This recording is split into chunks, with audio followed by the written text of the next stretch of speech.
Buenas tardes. Por el multimedio, Tiro al Blanco, bajo la coordinación y participación de Narciso Isa Conde.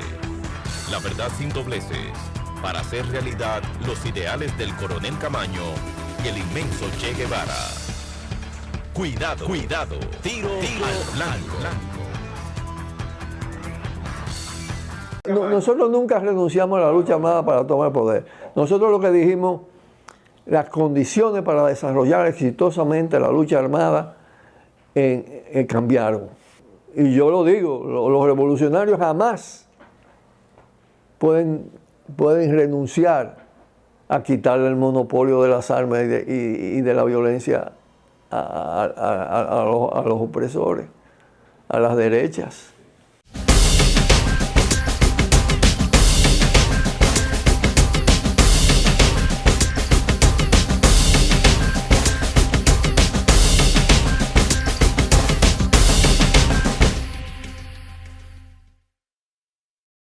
El PCD estaba decidido a reemprender la lucha armada. Esa era una posición de la organización. Ahora teníamos una visión sobre cómo reprenderla. Y esa era la que íbamos a llevar a la reunión de Benidorm. Y entonces por eso también, eso incluía, por ejemplo, nos apenaba mucho que los compañeros del MPD no estaban en esa dirección. Estábamos en contacto con los compañeros del 14 de junio aquí que sí estaban en esa misma dirección. Y entonces estábamos en conversaciones indirectas, vamos a decir, con Camaño, que quería que se hiciera la reunión y que ofreció que se hiciera en Benidorm, como él tenía la relación directa con Camaño.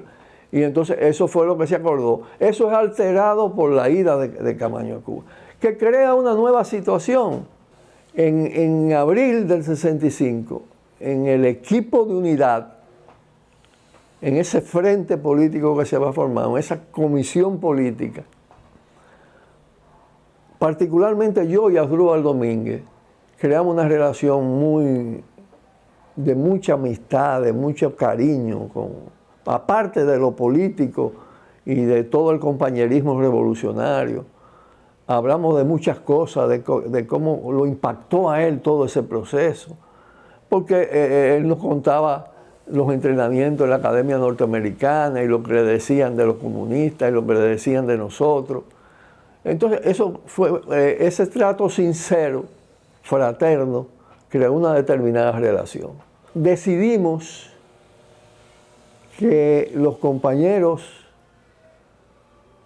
Asdrúbal y José fueran a Cuba a contactar a Camaño. Y entonces ellos fueron a Cuba, ya con la seguridad de que estaba allá, por todo lo que había pasado, tenía ya un tiempo. Eso fue en el 67. Camaño le comunica a los compañeros que él quiere iniciar un proceso de conversación y que quería que yo fuera a Cuba para tener un proceso de conversación de cara al proyecto. Entonces, en el 68, yo salgo, a mediados del 68, yo salgo para Cuba con el propósito de tener ese intercambio con Camaño.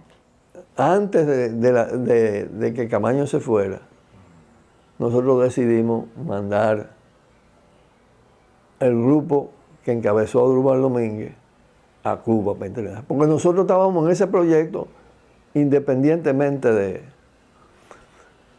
con una visión, yo te diría, más integral, más diversa. Nosotros concebíamos una lucha armada urbano-rural, y con proyectos insurreccionales, trabajo en las Fuerzas Armadas, todo ese tipo de cosas, que está en los documentos que están en el libro. Entonces, esa idea es la que nosotros llevamos. Cuando Camaño pide que yo vaya,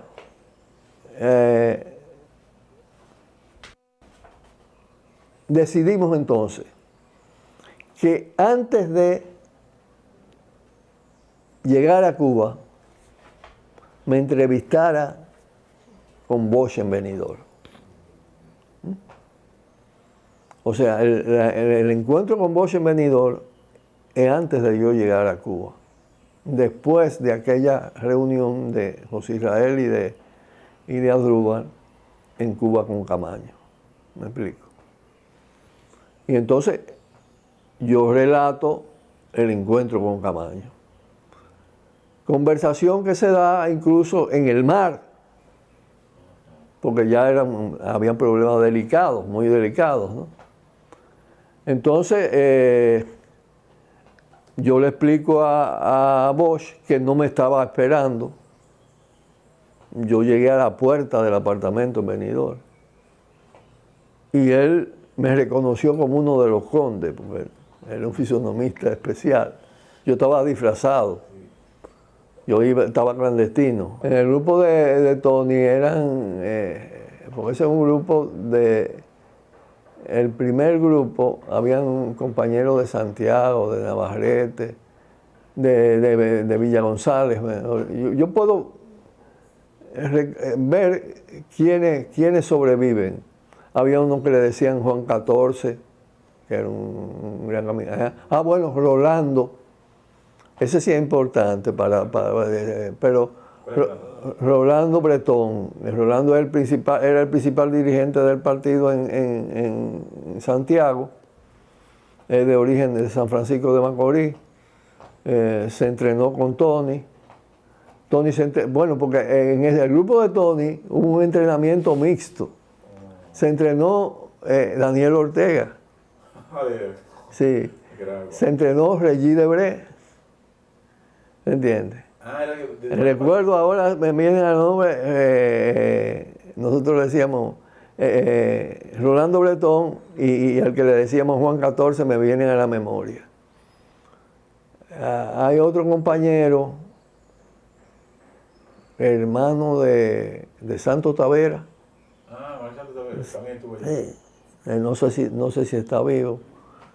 Eran como 10 compañeros, no era un grupo numeroso. Y como habían otros extranjeros, los cubanos lo entrenaron juntos, ¿no? Pero eso era un proyecto propio nuestro antes de que pasara lo de Camaño. Porque fíjate lo que pasaba. En el PCD, yo era el secretario general, pero en el PCD no primaba una jerarquía. Yo te debo decir que Asdrúbal quizá y José Israel tenían más respeto histórico ganado, porque habían participado en la conspiración del 14 de junio. Yo era más joven que ellos dos. Fueron una serie de circunstancias que determinaron que me escogieran a mí como secretario general. Entonces ellos se sentían con el mismo derecho y además por su papel, el papel que jugaron también en abril del 65, de que Camaño no pusiera a depender el tema, ya que ellos estaban ahí, de que yo fuera. Pero Camaño, eso puede tener que ver con los temperamentos, con los afectos. Por eso yo te decía, el tema parece personal, pero Camaño y yo teníamos una determinada empatía. Primero, que teníamos que continuar el proceso de relación.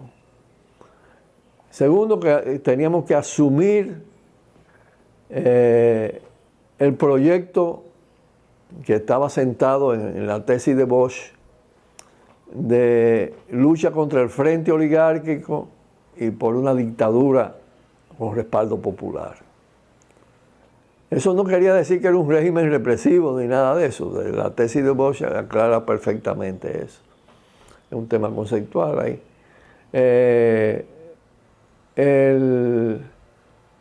Bueno, la disposición a la lucha armada. El proyecto tenía que ser retomar la lucha armada. Las diferencias eran que el enfoque de Camaño y su grupo ya era un enfoque dentro de lo que se llamó en ese momento la concepción foquista. Tenía un peso determinante en el pensamiento cubano en relación con el tema de la lucha armada, lo que se llamó la tesis foquista. El foco guerrillero como generador de todas las condiciones. Nosotros decíamos, le decíamos, aquí ya teníamos el grupo nosotros de Asdrúbal. Aquí tenemos tu grupo. Según lo que él me dijo, el grupo de Camaño en ese momento eran 53.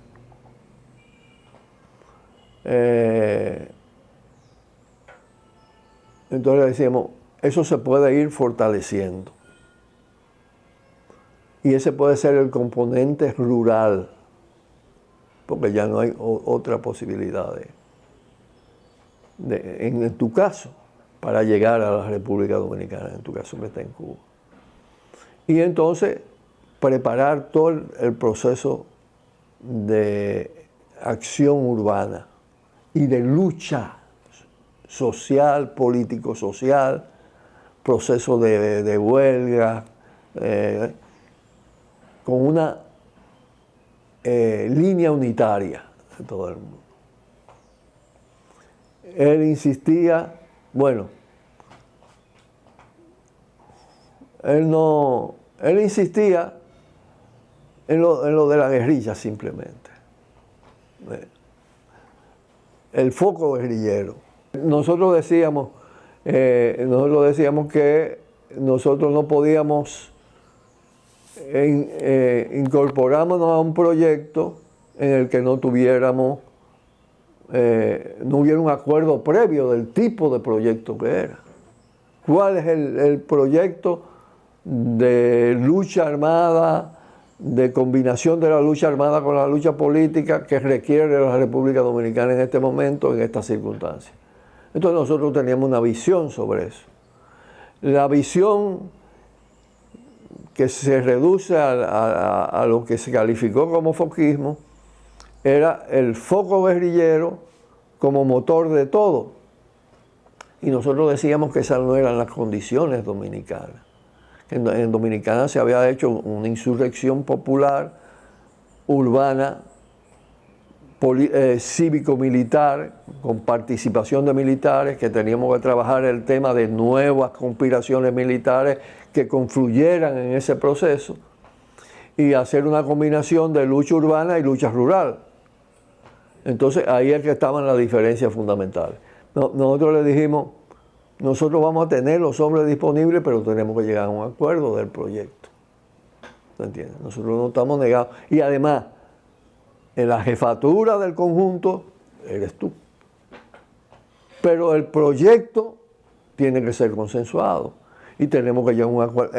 Yo le decía, en este caso, Boschi lo que representa es clave para crear una nueva situación en la República Dominicana, a partir de todo lo que implica la intervención de Estados Unidos. Entonces hay que hacer el acuerdo con Juan Bosch. Y yo soy partidario, le dije, de que acepten la propuesta de él, de que él venga aquí. Eso nunca se verificó, porque es una interpretación, René. ¿Por qué no se produce? Porque la idea era conspirativa en el sentido de concentrarse en un proyecto guerrillero y el que no estuviera con eso, no involucrarlo. La diferencia, repito, porque hay gente que quiere acusar y decir que nosotros no estábamos con la lucha armada. La diferencia era alrededor de la modalidad de la lucha armada, del proyecto en general político-militar. Yo fui con el motivo del 26 de julio. Participé en el que por cierto estaba buscando una foto de mi participación ahí en la tribuna del 26 de julio. Pero con la idea de contactarlo de nuevo. Entonces se lo planteé a los cubanos que mi propósito del viaje tenía como elemento central volver a hablar con Camaño, para plantearle nuestro punto de vista sobre eso. Entonces yo le di la visión que nosotros teníamos sobre la situación política, lo que había pasado en la República Dominicana. Él me dijo que él había desistido del proceso de foco guerrillero, pero que estaba planteando organizar una resistencia armada tipo Tupamaro.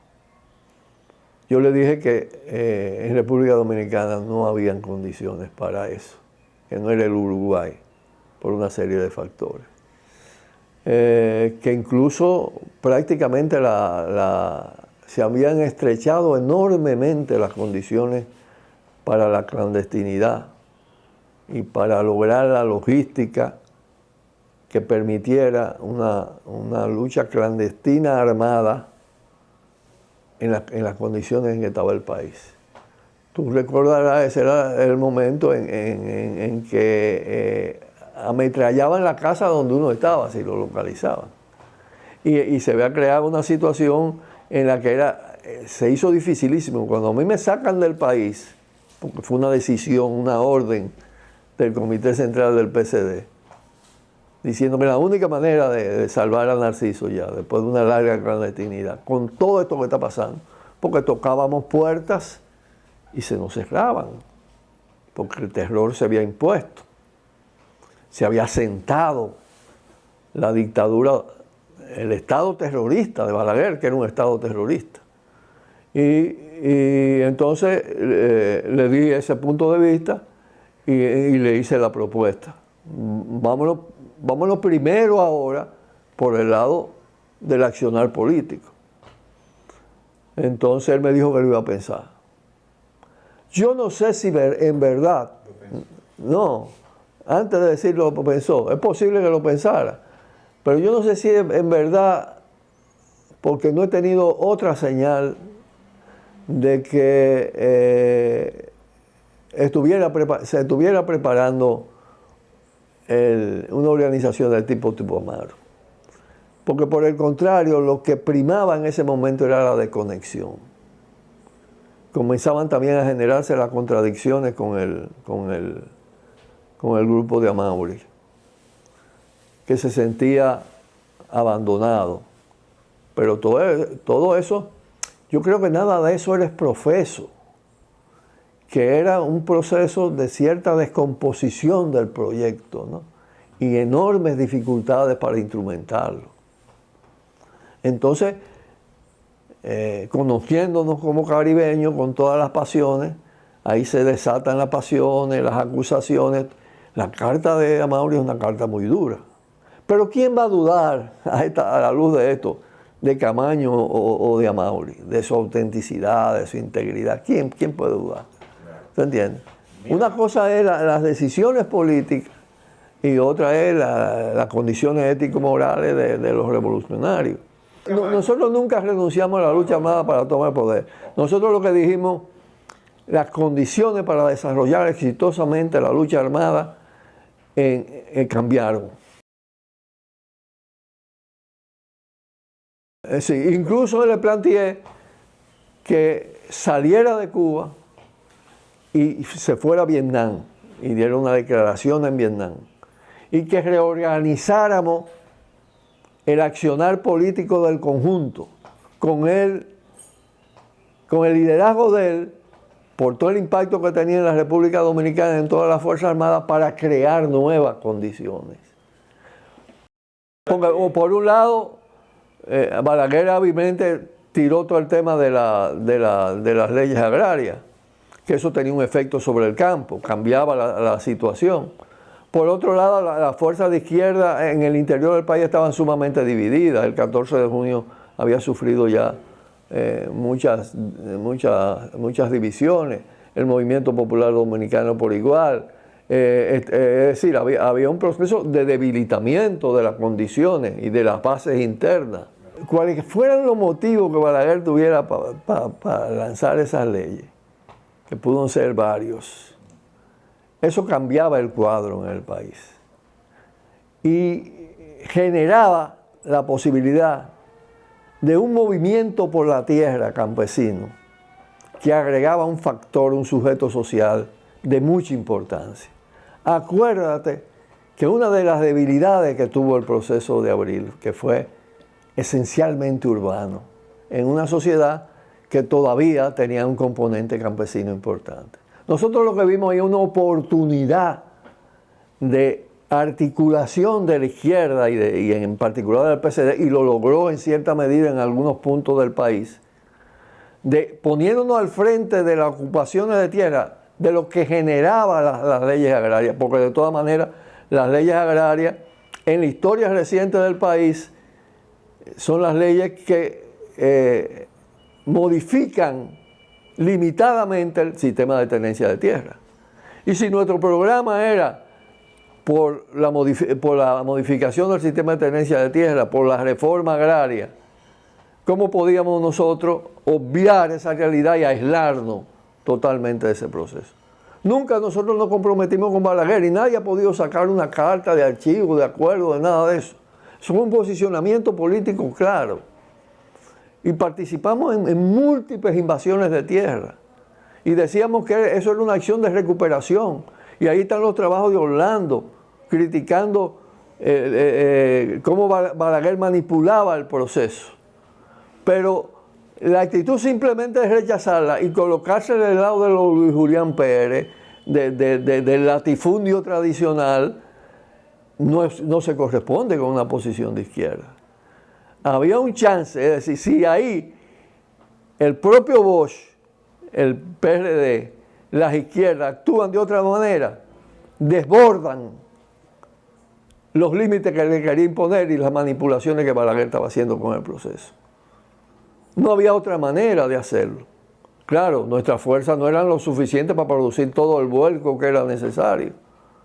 Pero ahí no hay ninguna señal de colaboración. Y la prueba más fehaciente es cómo termina asesinado Orlando Martínez.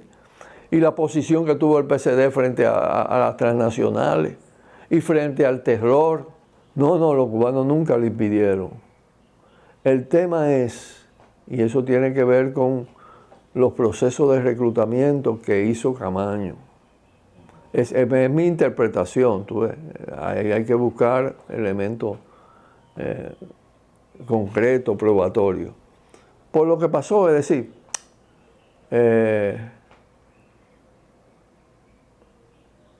Camaño logró incorporar gente de un sector que se sale del 14 de junio.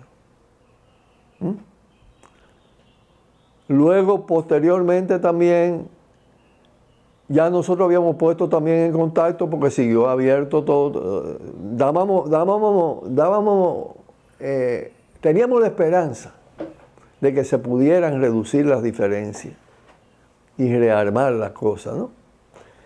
Entonces, nosotros, por ejemplo, fuimos los que pusimos a los camilistas, y esa fue una conversación con Miguel Coco que yo tuve, para viajar a Cuba y establecer el vínculo con Camaño. Entonces, el grupo de Camaño se va formando con gente procedente de los diferentes grupos y algunos militares constitucionalistas, tipo Claudio Camaño, ¿no? Ahí intervienen también algunos niveles de infiltración, que fue el caso ese del de Salcedo, el que trajo Negro Era, no sé si tú lo recuerdas. Yo pienso que la razón fundamental que retrasa ese proyecto hasta el 73, estamos hablando del 67 al 73, ¿no? 5 años. Ese era un proyecto efectivamente para más corto plazo. Es la crisis interna del grupo. Lo fundamental es la crisis interna. De acuerdo a los elementos que yo he podido conocer, que fueron muy ríspidas, muy chocantes. Gente que se salió, que lo sacaron del grupo, que se pusieron a trabajar en otra cosa en Cuba, se fue disminuyendo hasta llegar a 9. Eso te indica, de 53, cuando él me habló, que pudieron incorporarse otros después, a 9, te indica que hubo una crisis de carácter. Nosotros no tuvimos nada que ver con esa parte, porque estaban compartimentadas. Nosotros los compañeros nuestros terminaron el entrenamiento, el grupo de Asdrúbal, y regresó al país para nuestros propios planes. Y para seguir insistiendo en la unidad, porque lo de nosotros era cómo prepararnos para dar un aporte a una unidad. Y entonces, luego mandamos el grupo de Luis Gómez. Luis Gómez estableció contacto con Camaño. Tampoco se pudo lograr el acuerdo. Yo pienso que Camaño se decide a venir, y ese es otro tema, en el 73. En parte, con 9 hombres, porque fíjate lo que estamos hablando, el líder de una revolución desembarca con 9 combatientes impecables desde el punto de vista de su decisión, de su valor, de su heroísmo. Eso no les resta nada al acto como acto de heroísmo, pero políticamente no podía triunfar. Tiene mucho de inmolación, yo no sé si consciente o inconsciente. La carta de Amaury, que era una carta en cierta medida que lo emplazaba, que lo acusaba de abandono, pudo influir. Yo conocí bastante a Camaño. Camaño era un hombre de un valor extraordinario y que realmente le podía doler mucho que se dudara de su determinación, de su determinación de lucha. Y escogió esa decisión. Ahí sí yo tengo constancia de que ya los cubanos entendían que ese proyecto no era procedente y no tenía las menores posibilidades de éxito. Y los cubanos lo habían alentado y lo habían apoyado, y nosotros tuvimos contradicciones incluso con los cubanos en eso. En cuanto a la visión del proceso, ahí es que yo te decía, fuera de grabación, que yo le envié una carta a Fidel, después de las conversaciones con Camaño y de todo lo que había pasado, en la que le decía cuál era nuestra actitud y lo que pensábamos, el camino que debería emprenderse para recomponer la unidad y desarrollar un proyecto que fuera exitoso. Cuando yo le pregunté a Fidel en el año 75, después de la guerrilla y después del fusilamiento, del asesinato de Camaño, sobre la carta, él me dijo categóricamente, me dijo, coincidimos totalmente, me dijo. Ese proyecto no tenía posibilidades. Y oye la grandeza de Fidel. Me dijo, entonces Camaño me exigió, lo hizo a través de Piñeiro, que visitó el campamento con esos fines. Porque Camaño había planteado prepararse para venir a Santo Domingo. Y Camaño exigió los acuerdos originales, que era colocarlo en un desembarco en República Dominicana. Por cierto, que los mapas cartográficos que usó Camaño en Ocoa se los dimos nosotros. Porque nosotros siempre conservamos, teníamos la esperanza de poder recomponer todo esto. ¿Entiendes? Entonces, pero el desarrollo de la política en República Dominicana seguía su curso. ¿Qué me dijo Fidel? Yo lo pensé, me dijo. Isa, me decía Fidel, Isa, yo lo pensé. Pero yo no podía impedirle, jamás.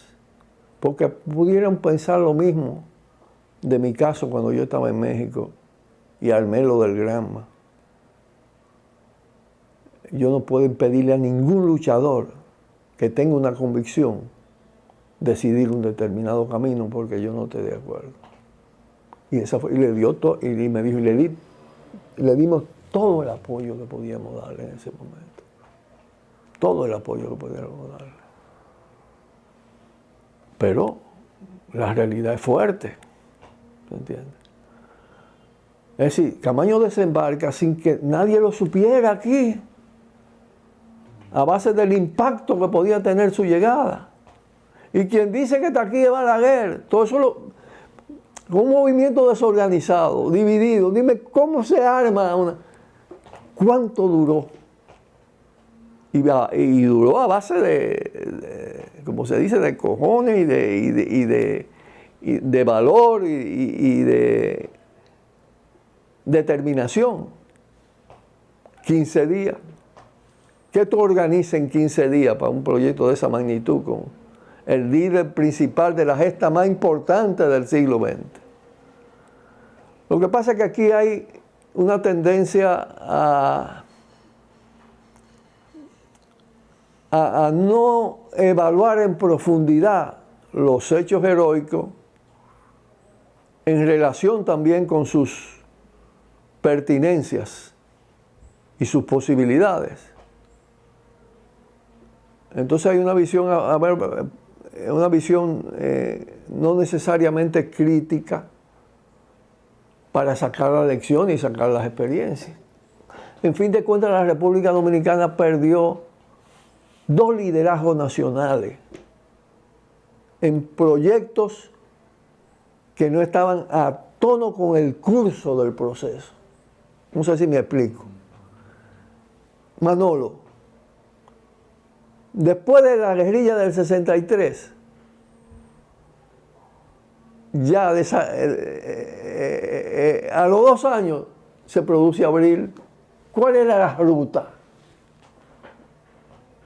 Es decir, porque ¿qué es lo que pasa? Que también los procesos triunfantes, la Revolución Cubana, fue un proceso muy impactante en todo el continente y en nuestras generaciones. Incluso en torno también a las formas de lucha. Y además fue muchas veces interpretada en forma muy reduccionista, porque la guerrilla cubana tuvieron una combinación con la lucha armada, con la suelga, tremenda. Eso después se redujo a que lo determinante era formar un grupo guerrillero, implantarlo en una montaña y eso generaba todo. Eso no fue el proceso cubano. Pero tú coges el libro de Regis Debray y es eso. Y el libro de Regis Debray se difundió en toda América Latina. Es decir, el tema no era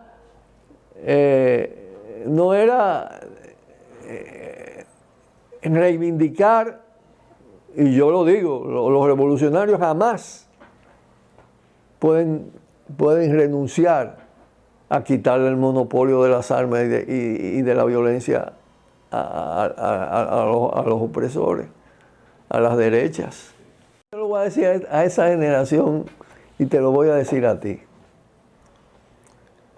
Tenemos que hacer la debida valoración de los acontecimientos históricos y de los hechos heroicos en el curso de las luchas. Porque ellos dejan una huella, pero debemos evitar a toda costa maltratar a nuestros héroes y heroínas. Lo que pasó en el 73, como lo que pasó en el 63, no les resta mérito a Camaño. Una cosa es que tú analices el proceso político, los por qué no pudo fructificar, que no tiene causas externas. Camaño no logró lo que él quería, porque él era un convencido de eso. Y desafió al final todas las obstrucciones y todas las debilidades. Habría que ver lo que estaba en su interior. Pero ahí no hay, él no fracasa por una traición de lo que estábamos fuera del movimiento, porque tomó esa determinación por ese camino, esa ruta que dio esos resultados. Por eso yo incluso, con toda la diferencia que he tenido con Bosch, y creo además que fue un error como él manejó lo del desembarco de Camaño, con lo que lo trajeron congelado, con todo esto, que debilitó su imagen, es uno de los errores políticos de Juan Bosch. Juan Bosch no traicionó a Camaño, porque además eso lo viví yo. Juan Bosch quiso reunirse con Camaño. Nosotros nos reunimos con Camaño. Nosotros le pusimos con franqueza nuestras ideas. Al final yo le dije, para que no quede duda, vamos a dejar esto escrito. Porque lo más lejos que estábamos nosotros de renunciar a la lucha y a renunciar a la lucha armada en ese momento. Cuando no existían las condiciones para emprenderlo en ese momento. Pues, pero nosotros hemos planteado después procesos de lucha de destitución del presidente y hemos tratado de que los movimientos huelgarios lleguen a los niveles más altos y hemos confrontado incluso con la violencia policial. Entonces hay que distinguir. Otra cosa es que traiciona, el que se pasa al enemigo. Muchos de esos que critican así están en la derecha y han ocupado posiciones en los gobiernos. Entonces hay que medir la cosa con... Entonces no dañemos a nuestros valores, reivindiquémoslo. ¿Me entiendes? Te digo más. Los procesos triunfantes impactan la mente de los revolucionarios y lo quieren a toda costa reproducir. Nosotros no nos dimos cuenta que la intervención contrarrevolucionaria de Estados Unidos en este país, y te digo intervención contrarrevolucionaria, porque la intervención del 16 fue una intervención de expansión de un imperialismo emergente, naciente, para implantar sus compañías de ferrocarriles, sus mineras, sus bancos. La del 65 fue una intervención para impedir una revolución. Un proceso de lucha por la democracia y por el restablecimiento de la constitución más avanzada de la historia dominicana, que incluso crea una nueva Fuerzas Armadas de pueblo y militares constitucionales, destruye las Fuerzas Armadas tradicionales aquí, la dispersa, y sustituyen el ejército dominicano y toda la policía dominicana por las fuerzas invasoras. Eso era un golpe estratégico y además con un plan de desarticulación. Es una intervención contrarrevolucionaria que dura todavía, un plan de división de las izquierdas. Es decir, es toda una política de contrarrevolucionaria, contrainsurgente, aplicada durante 50 años por las potencias más poderosas del mundo. Nosotros pensábamos que era posible reanudar esa lucha inmediatamente después, y la verdad es que no tenemos la fuerza para hacerlo, ni las condiciones.